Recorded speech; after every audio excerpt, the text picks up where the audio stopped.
Warning and disclaimer. The following episode of Worst Movies Ever will be discussing things that will trigger most people.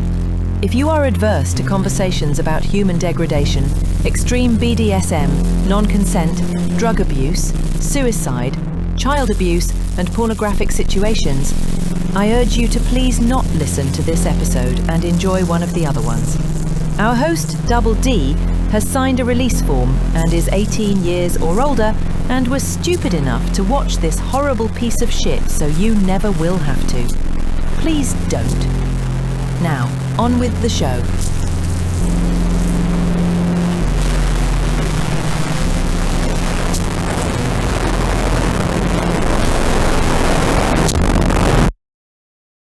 When everything we consume is the worst thing ever by some mouth breather on the internet, how is anything truly the worst thing ever?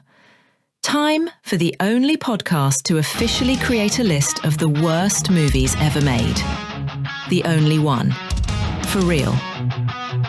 Worst movies ever. Worst movies ever!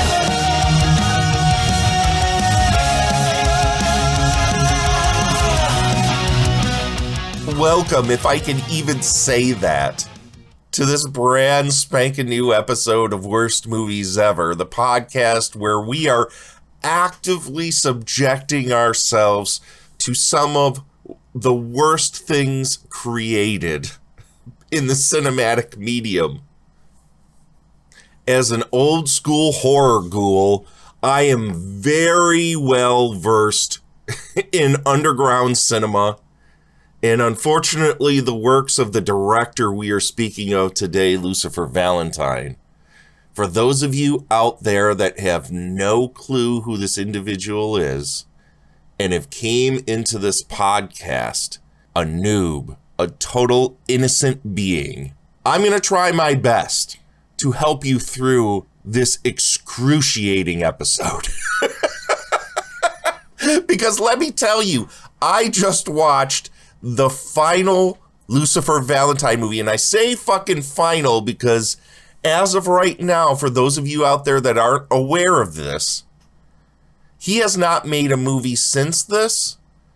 And the veil has been lifted on who this mysterious pseudonymed filmmaker really is.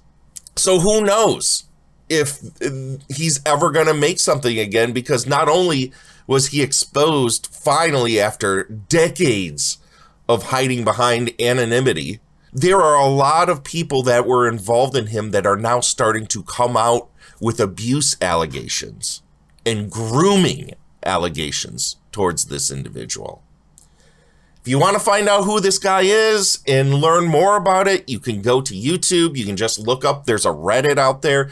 The information is now readily available, and I'm not here to really speak on any of that. If any of this stuff is true, and if you watch and listen to the episode we're going to have today on this movie, The Angela Chapters, made in 2020, it's not a stretch to believe the allegations are true. Because it's hard for me to believe that what I just experienced, all 3 hours of what I just experienced, is that far from the truth.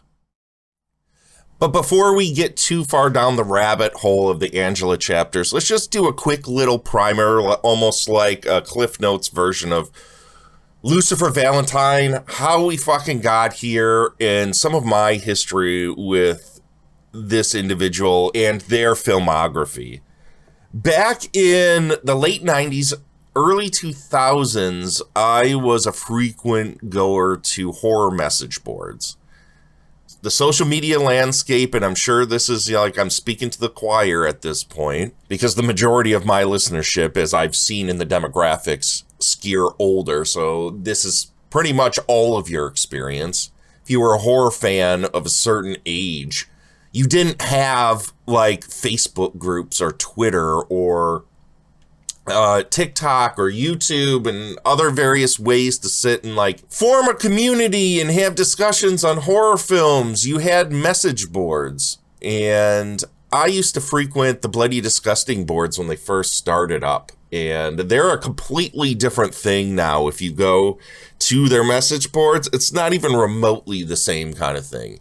I met so many close friends at this point off of that message board that it can be considered a really pivotal part of my horror upbringing. And for years, there would be this individual called Lucifer Valentine that would show up on the message boards and sit and gleefully talk to you and was a complete fucking edgelord. If you went on any of these horror message boards when some of the movies started coming out, and I don't even think the first Slaughter Vomit Dolls came out until 2006? I want to say. I'd have to look it up, but he was a very readily available individual. And at the time, there was an interview that came out for him once Slaughter Vomit Dolls came out where he, concocted this story that in no way felt like reality. Because nobody would literally come out and say these super duper edgelord things and have people believe that this is real. Like his story, and as I said, I shouldn't have to put a trigger warning on anything on this episode. That was kind of like the warning at the beginning of the episode that I put on there is kind of like a joke. Not really a joke, because honestly, I believe what we're going to talk about today is not an easy thing to do. And I think a lot of people that might listen to my podcast will be very turned off by this show today. But in front of every one of his movies, he has to have these disclaimers because there's such vile things that happen within them. You need to do this, but take it very seriously. I'm going to say some things and talk about some things today that you're probably not going to like. But his supposed bio, when he would go out there and he did this interview, was that he was this guy who had to take care of his autistic sister, and he was a Satanist, and this sister would have seizures, and she was drug addicted, and they had a sexual relationship together, and that when he started making the movies, she got super jealous. She was also bulimic, and she eventually killed herself because he was doing these movies with these other women. And it was all so fucking edgelordy. It just it always rang as, okay, well, let's look at this. The guy's name is Lucifer Valentine. Nobody names their kid that, so obviously this is a stage name. And this, really ridiculous bio, which is literally the only thing you had to go by other than talking to him on message boards, because he literally would sit on message boards and respond to every last person that said anything to him. Mind you, he was always extremely nice on all of this stuff. But this is all you had to go on for years. And I mean years. And my experience is probably way different than some of the other people. I'm not female. So I was not entirely the demographic that he was probably going for and looking to have in his movies. So those of us out there, when the Vomit Gore trilogy came out, which is his self-created horror genre, there's actually at this point now, 4 movies in this series. You could technically put the movie we're talking about today, the Angela chapters, in with this. But listen to these titles, folks. And again, for those of you out there that are in the know and know all about this shit, this is me preaching to the choir, but these titles are so fucking ridiculous that it's hard to believe these are a thing. So the first movie he made was called Slaughtered Vomit Dolls. The second movie he made, which controversially has horror filmmakers, the Soska sisters, in it, doing weird incest shit is called Regurgitated Sacrifice. The third movie, which is a pile of fucking nothing, and now has subsequently been pulled from distribution in all forms. And you can read up on why that is. As far as I know, it's because one of the actresses in it, their parents put out a class action lawsuit. It also went to, and I could be wrong about that. I'm just reading hearsay on the internet. So who knows if any of this is actually true, but Black Lava Entertainment and I believe, I don't know if it ever came out on Unearthed Films, but I believe they pulled it from the shelves and it's not out there to be sold ever again. You could find it, but it's not to be sold ever again. And the third movie's called, and I'm going to say this very, very slowly, Slow Torture Puke Chamber. What a fucking insane title that is. But not as insane as the fourth vomit gore movie called Black Mass of the Nazi Sex Wizard. These titles are insane. If you're going to say anything about these movies that he's created, and we're not even at this point talking about the reprehensible bullshit that's actually in these movies. But the covers of these movies look like a kid drew with crayons, really cutesy stuff on them. And the titles are so outlandish that of course horror fiends are going to jump all over this stuff. I've said this many times in the past. When I was younger and I was going to video stores, I would flock straight to the horror section, and anything that sounded completely fucking bonkers, I snagged up. And if any of this shit were out back in the day and distributed, because let's just be honest, this stuff at one point, at least Slaughtered Vomit Dolls, was on fucking Netflix and Amazon Prime. We're talking about movies where people primarily just sit and barf on Netflix, readily available. Stuff that is people barfing and hardcore pornography. And it's very extreme BDSM. Readily available shit. So for many, many years, nobody knew who this individual was. Through the horror scene, at least what I had known, I had run across certain filmmakers or actresses or people involved in the scene that had tangentially been involved. And it always, to me, I kept out of it. I stayed back. And even with this podcast, I'm just a little leery. I don't like going after filmmakers. I don't like going after people that are involved in the arts, because they're all individuals and they're all humans with their own lives and their own problems. But I always felt like anything involved in this was a place that I didn't want to go to. That's not what I see as my muse or my art, but I'll let them have this over there.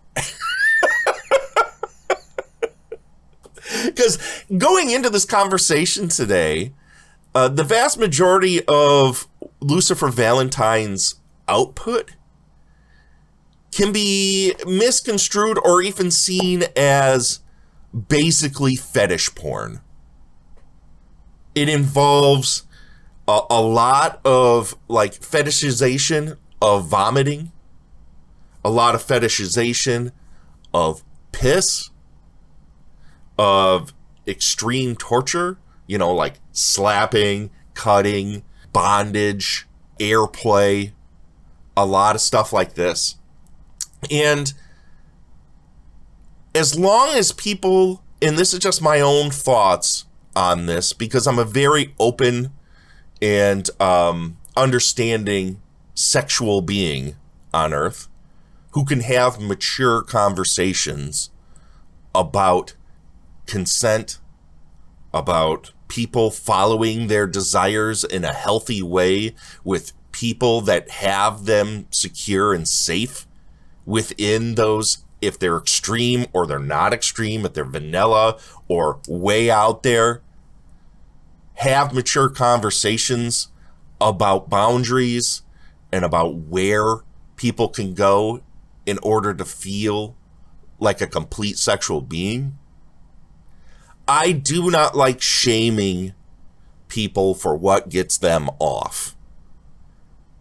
It's really easy to point at the people and the things that are in these movies as degenerate and as wrong in the guise of what we've come to know in our society as what sex is or what sex should be. For me, and this is just me, and your opinions may differ on this, and I know this is a weird side tangent, but it is incredibly poignant when it comes to what we're going to be discussing today. To me, as long as nobody is getting harmed, they have consented to everything that is happening, they are of age and have control of the situation with somebody who has their best interests in mind, the world is their sexual oyster. Today, the Angela tapes, the final Lucifer Valentine movie. And I know this is going to be a really long episode, but if I feel like there needs to be context put forward when discussing what we're going to be discussing today, because I'm not going to sit and like nitpick every last fucking thing that happens in this movie, to not to put the cart before the horse, and I say that almost every episode. This is another one of those movies where literally everything within it is a what the fuck. So the what the fuck section and the vast majority of the things that I'm going to be listing on the goods, the bads, and the what the fucks are more thematic, are more like questions on, well, why is this here? As a film, what works about this? As a film, what doesn't work about this? What is questionable from a creation standpoint of why this exists and is presented in a certain way to a specific demographic of people? Like, more of just like really breaking down my feelings as to why we would even need something like this marketed towards the vast majority of narrative film viewers. When, in all honesty, the vast majority of the film we're going to talk about today is fetish porn. There are times that I have discussed this in the past where I'm okay with porn. Again, with the guidelines we had just put forward, if you consume porn, there is merit and worth in that. As long as the participants are consenting, of age, and nobody is being exploited or harmed. That's a bigger, broader conversation you can have, whether or not the vast majority of porn actually follows those guidelines. But we put good faith out there that the majority of the content we consume follows these guidelines and follows this quote-unquote moral code. What we're talking about today is a different kind of beast whatsoever. This is a completely separate reality from the vast majority of people. BDSM, for the most part, has a place. And I think a lot of, I hate to say normie, or in the parlance of John Waters, neuter people. I shouldn't say it like that. But I just watched A Dirty Shame with my girlfriend last week, so now neuter is in the back of my mind. Okay, let's go forward. I'm always hesitant, and those of you out there that followed my other smut podcast, the podcast at Orgy Castle, know I'm very open to smut, to erotic cinema, to pornography, done in good faith. this today, for the most part, really feels to ride a line in a way that I'm not so sure this film or any of Lucifer Valentine's movies now at this point, knowing what we know about the individual and having seen all the films, because I have unfortunately seen all of these films, including the documentary, which I felt for a long time was actually a pretty fucking great movie called Black Metal Veins. I really don't feel like any of this stuff is done in good faith. And we're going to get into this now. So thanks for hanging with me for 20 minutes while we rambled about all of this shit. So fast forward to the movie that we're talking about today, made in 2020, the Angela Chapters. We have an anthology film told in 6 short vignettes. Lucifer Valentine essentially follows 5 quote-unquote friends/performers that embody the archetype of his vomit gore films. Who is this lost girl that he calls Angela Aberdeen? This is not necessarily it. At first it feels like it's supposed to be a literal person, but then as the series goes on, it becomes very apparent that this Angela Aberdeen is basically just the embodiment of a woman that's been thrown in the gutter. Like, in the thesis of all these movies end up becoming, especially Angela Chapters, is how far will women go when life has tossed them down the drain with no support system? These women that are shown in this movie, the 5 separate actors, quote-unquote actors that are in this movie, are supposedly given financial compensation to tell their stories. But as they're doing so, these are people that are destitute, that are willing, because they've been thrown down the drain, willing to do almost anything just to survive.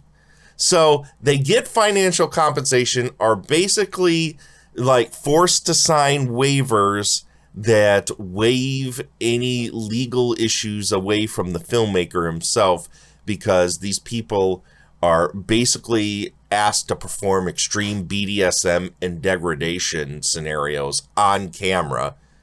So this film essentially are 6 separate short films in which we have an actress that tells her personal story. So this is like a pseudo documentary mixed with fiction in some ways. So they tell their really awful, depressing life stories of all of the terrible things and why they live on the streets and why they're drug addicts and why they love to be tortured, mixed with obvious fantasy lore and real ridiculous satanic nonsense. Like, there's a bunch of this film where all of a sudden these girls basically start embodying the idea of this fake sister that Lucifer Valentine had. So the scenario that I told you about before, where he made this bio where he took care of his sister who he had a sexual relationship with, there are multiple short films in this where all of a sudden the women start enacting that fantasy and scenario out, in the midst of us actually hearing their stories. In which, to be honest, when it goes to those sections, it's pretty hard hitting. Like, hearing these women talk about the awful things that have happened to them and what has led them to this place where extreme BDSM and dehumanization is the only way they feel anything anymore. It's a powerful thing. But it's hard to take any of it seriously when it's mixed with this stupid, non-acting and satanic nonsense. I mean, this film goes really, really fucking far with the extreme BDSM torture and degradation. But wait, though, it's okay. We have excessive legal disclaimers and on-screen admissions of consent between every single movie.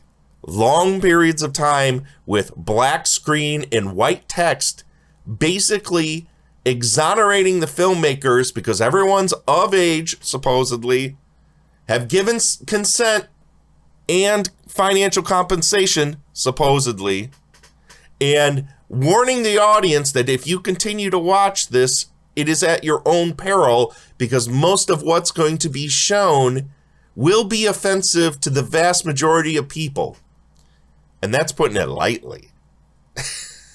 The only thing about this is there is one film at the end of this in which there is no, and I mean no disclaimer. And that's something we'll talk about when we get to the fucking what the fucks. And it's quite despicable.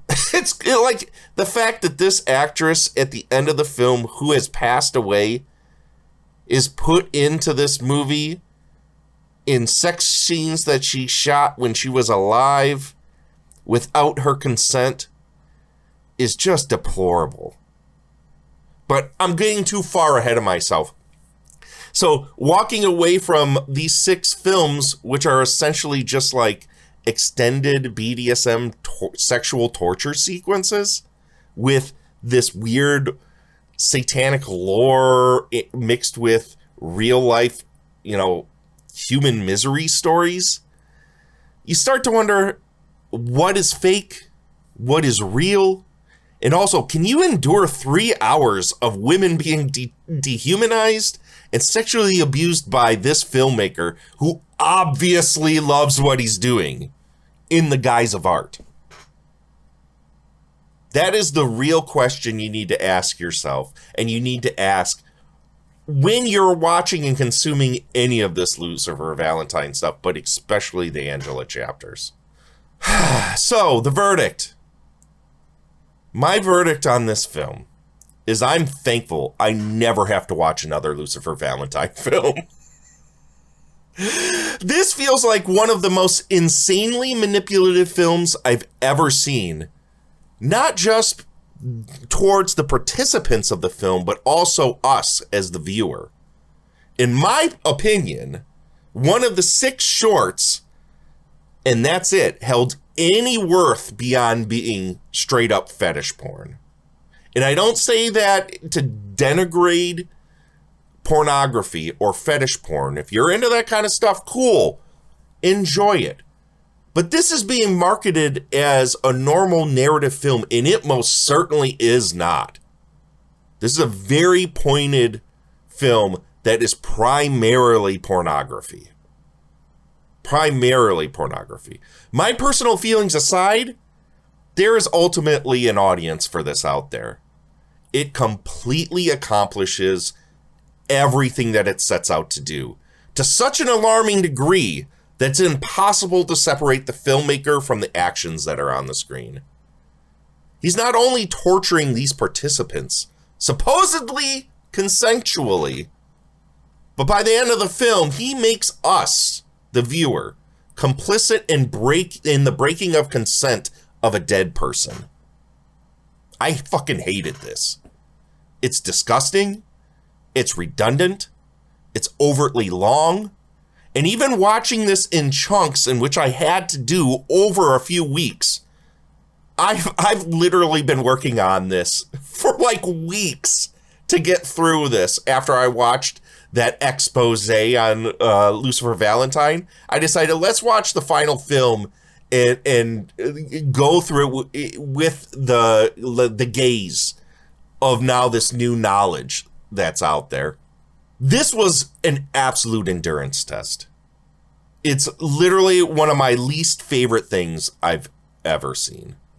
With all the allegations of grooming and abuse that are now out there, it's hard to figure out if this is the work of an artist that has fully realized his thesis, or it's the document of true abuse. And with a lot of the actresses coming out saying and like speaking against the filmmaker, it's hard not to listen to them and take them at face value. This is absolutely one of the worst things I've ever seen. This is the first movie on the regular podcast we're going to put on the worst movies ever. The Angela Chapters is just a deplorable piece of shit. And by time I get done with this, the vast majority of you that aren't just fucking like hardened ghouls are just going to be like, man, I am so glad I never watched that. So there are, as I had said before, I'll describe this before we get into the good, the bads, and the what the fucks.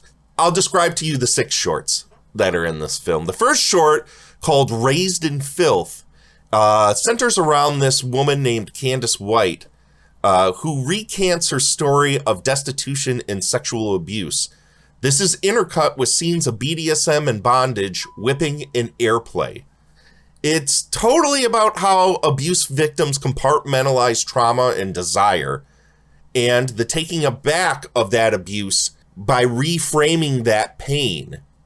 It's a very heady concept, one that I think a lot of people that are into BDSM, how they come to love and learn to love pain, is that the same way some people take back horrible, slanderous language, they take the pain that was inflicted upon them and recontextualize it in their brain as pleasure. So this first film, Raised in Filth, I felt was really kind of like the thesis statement of the entire thing and the most effective and least, and I mean least, sexually explicit of all of them. Like, the torture that's in this one is almost blippy in ways that it accents the story that's being told. And it's a fairly short film. If there's anything, this is the best short in the entire movie for me, because I felt like there was actually something being spoken towards with this one. The second one is another film with Candace White called I'm a Perfect 10. The movie basically is Candace is just further tortured by Lucifer Valentine. The title comes from her getting slapped 10 times and saying, I'm a perfect 10. But now the role play begins to start coming in with the brother-sister scenario, not like the stories that he told about his sister Cinderella that I had talked to you about before.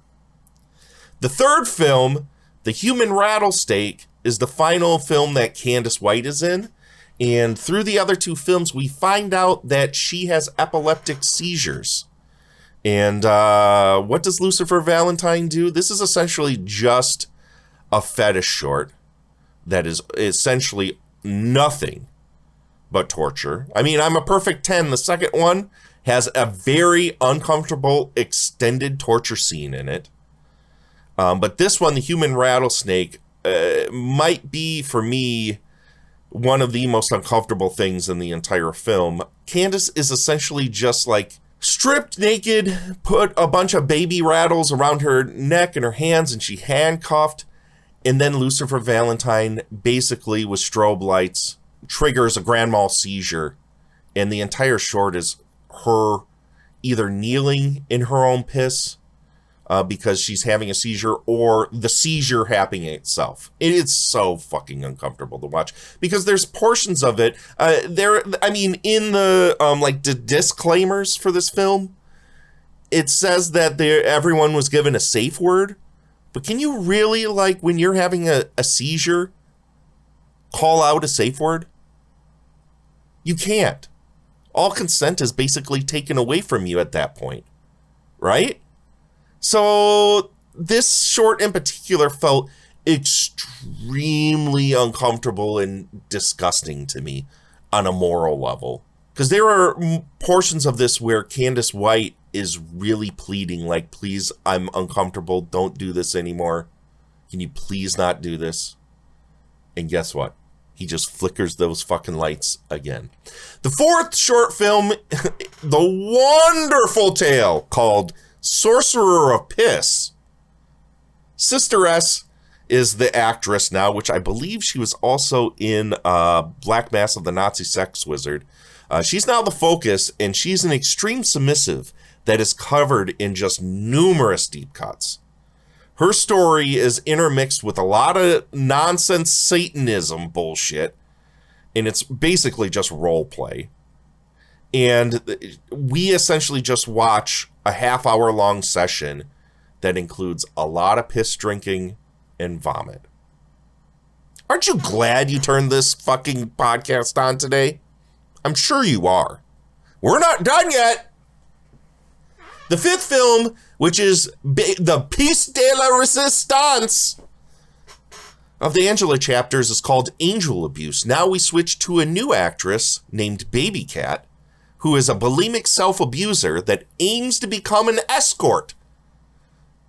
She's eventually taught by two hardened drug addicts / hookers who come from a previous film of Lucifer Valentine's called Black Metal Veins, which is funny because one of them in that film, which is portrayed as a documentary, is killed in that documentary, but she's back here, so obviously it was fake. They all just endlessly tell stories of their self-abuse, child neglect, schizophrenia, drug abuse, and prostitution, and then have explicit hardcore sex, puke, lap up that puke, puke it again, lap up that puke, puke it again. It's fucking disgusting and awful. But this one, for the most part, other than one scene that literally made me almost fucking barf, it was just so disgusting. It just goes on fucking forever. It's an hour long, this fucking thing, and it's just the most redundant bullshit you ever watched. Then the final short that we have is I Need a Teacher, and this is the most blatant pornography in the entire piece. Baby Cat's in this one again, and it's essentially just a one cam show, intercut, and this was the final straw for me. Intercut with porn footage of Amira LaVey, who is the actress from the first few vomit gore films that was unfortunately shot in like a drug mix-up or something like that in 2017, I believe. So she's dead and can't give consent to her explicit pornography being cut into new films. But that sure as fuck doesn't stop Lucifer Valentine. I only laugh because it's uncomfortable, because it's just like, fuck this movie, man. Like, that is so fucking despicable, dude. Let's get to the good, the bads, and the what the fucks. What is good? There are only a few goods, I'll have to say, and this kind of goes across the board for a lot of Lucifer Valentine stuff, is that he is a professional. If he is the person that has been outed now, he is actually an Emmy-nominated editor that has worked on a bunch of really famous shit. So it makes sense that these deplorable pieces of shit are extremely finely crafted experimental films. The editing, the experimental metal drone score, and the tone of these are just so oppressively bleak and spot on that it's just a masterclass in tone. And it's all shot in SD digital video and gives you it's a really grimy feel. So from a technical standpoint, this dude knows his shit and fucking nails it. These films are so harrowing, which is entirely the fucking goal of these movies. But there's also more to say about that in the bads. And my final good that I have is that, like I said before, Chapter 1 feels like a self-contained short that works for the thesis. The rest is just fucking fetish porn that becomes increasingly harder and harder to watch and stomach. Lines are blurred as to what's real, what isn't, what's fantasy, what's fetish, but it all feels really grossly exploitive of not just the participants but us as the audience, who, while warned, do not have a clear picture as to what the reality of the situation we are completely watching is, as nothing about the legal disclaimers that we see nor the narrators presented feels reliable. So, I guess you could see the good in this as this is a master manipulator showcasing his craft at the highest fucking level. It's disturbing to be a participant of this as a viewer. It's so completely harrowing, and that's entirely the goal. So from an aspect of like a creator that has a muse and is looking to accomplish something, this dude does it. And that's what you want to ask of any filmmaker, is that if you're going to go ahead and make something, do it the best you can. And this guy fucking does, even though it's fucking repulsive and so morally bankrupt. Let's get to the bads. What is bad? Well, at times this feels as if it's a commentary on the nature of abuse and sexual desire drawn from it with BDSM dom-sub relationships. It's undeniably clear that this is an incredibly fetish-centered film that leans hard into the sexualization of abuse, which makes the commentary it's attempting to make to anyone that would listen to this feel subservient to the thrills that it thinks it's providing to its fetish audience it's demographically catering to. Add to that the allegations that some, if not a long line of actresses that were involved in this and other projects he's been associated with, were groomed from an early age. This entire film feels awful to watch. Which again, is entirely the point. However you feel about this, Lucifer Valentine wins. He's the master, and subjecting others willingly or unwillingly to his torture is what gets him off. Do you want to give that to him? If you do, I guess watch this movie. But I would recommend not. That's exactly, like, I've met trolls in my life that basically just want a reaction out of you. I've had multiple people, because I've, had an online presence or whatever, that befriend me, that feel that it's okay to break boundaries and garner reactions for their own satisfaction. And that's exactly what the fuck this edgelord Lucifer Valentine is.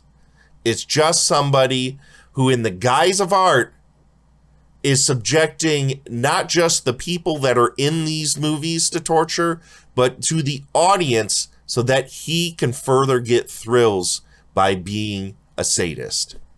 Another bad is, while he gives safe words and pays these women, there's something incredibly manipulative and non-consensual about it at the same time, because the scenarios that are put forward are basically like, you either do this stuff, or if you use the fucking safe word, you only get half pay. So what is the incentive to use the safe words then for these women that are completely destitute and willing to drink fucking goblets of piss to get paid? I'm sure you're so glad you're listening to this right now. After chapter 1, here's another bad. The shorts quickly and drastically start jumping the ship as roleplay takes over and it becomes more and more about the fetish. 3 fucking hours and 19 minutes of it. These legal addendums, the behind the scenes and disclaimers that are shoved in between the films to kind of, one, alleviate the tension of the shit that's in these movies, but also to exonerate the filmmaker and to show that, hey, we were all having fun, everyone wanted to do this, feels so fucking forced and disingenuous. And yucky. For real. Like, if you ever, been with somebody who's, in an abusive relationship with somebody else, and the entire time the abuser talks for them, that's how this feels. With these behind-the-scenes disclaimers, on camera, admissions of consent, and all this stuff. It feels so forced. All of it. Another bad I have is in chapter 5, called Angel Abuse. There's a point where all of a sudden, in the midst of all of this, non-stop torture, which Angel Abuse felt the most like slaughtered vomit dolls of any of these, where it was very non-linear, very metaphorical, and honestly, so oppressively bleak the entire time that you can't really say that there was a quote-unquote story going on. It was more like an overall vibe and caricature of a certain person. There's a point where the baby cat character and these 2 hookers who are Raven and Autumn Misery, I believe her name is, they are grooming baby cat in a fucking hotel room. And it's obvious this was all scripted. and it was all fed to them, where the rest of the movie doesn't feel scripted at all. It feels like these women, they just turned on a camera and let them tell their life stories. This is so obviously scripted, and these people are so obviously not fucking actors that none of it is convincing outside of the shock value that we've been thrust into the whole time. So when this fucking plot that's put into this abstract art fetish film is presented, the entire thing just falls apart. It feels so hokey and so terrible. But then, of course, we're thrust right back into it because Baby Cat essentially then has an extended puke scene that nearly made me throw up. It was so fucking terrible. Having said that, you feel every fucking minute of this 3 hours and 19 minutes, and especially with angel abuse. It just goes on for so long, and it's just redundant.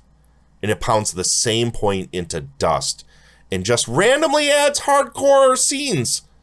With the aforementioned puke scene that was in there, it's incredibly tedious to sit through. Another bad that I have is a vast majority of this movie is essentially a hotel/apartment film, like many of the Bills Above films, where it's like the filmmaker found this person and needed a location, so they just rented a room at a hotel.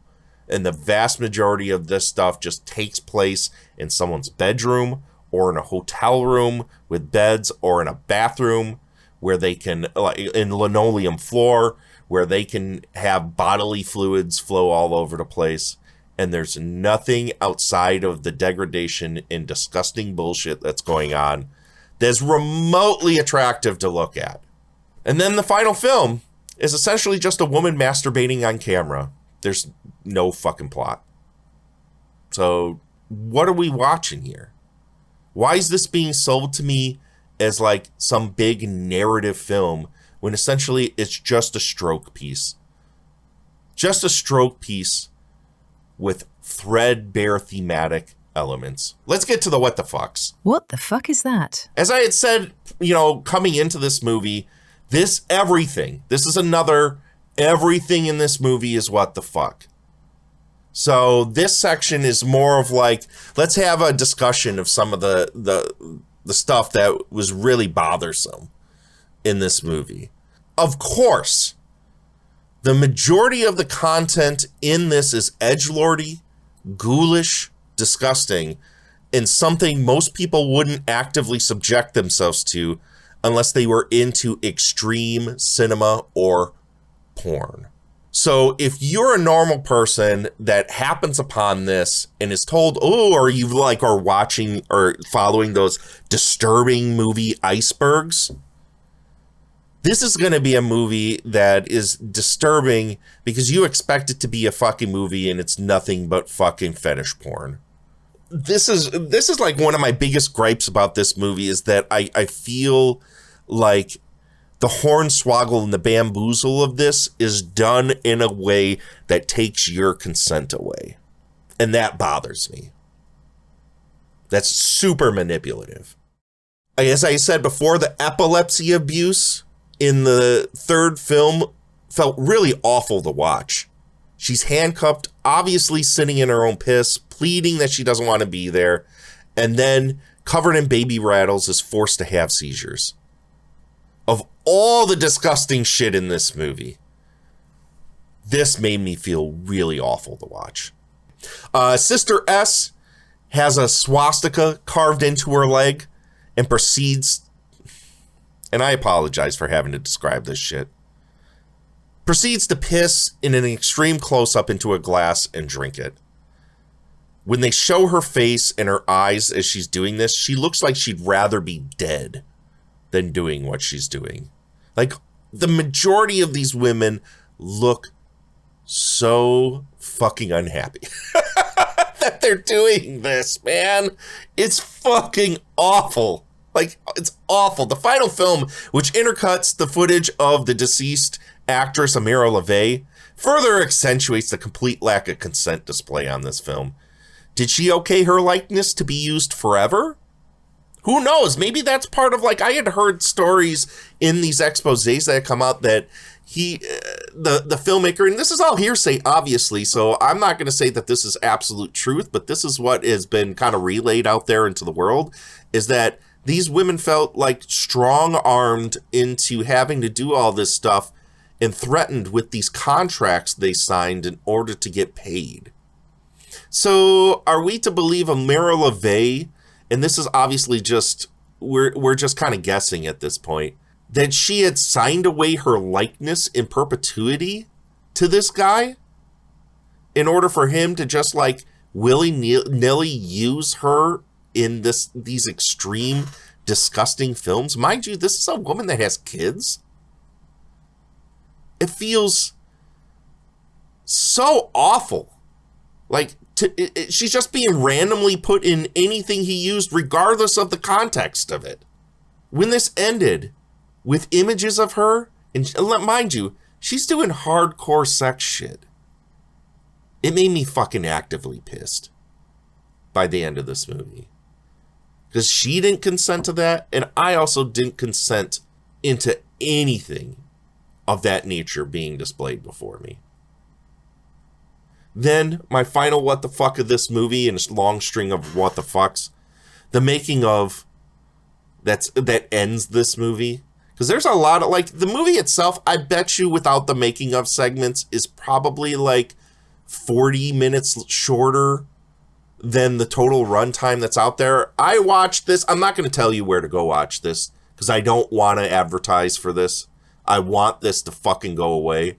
I want all of my listeners to have this podcast serve as a warning and kind of like an eye-opener of like, this is the kind of things and kind of art, and I hate saying this because censorship should never be a thing, but these are the kind of people that we need to watch out for and warn people about so that other people don't get exploited and abused.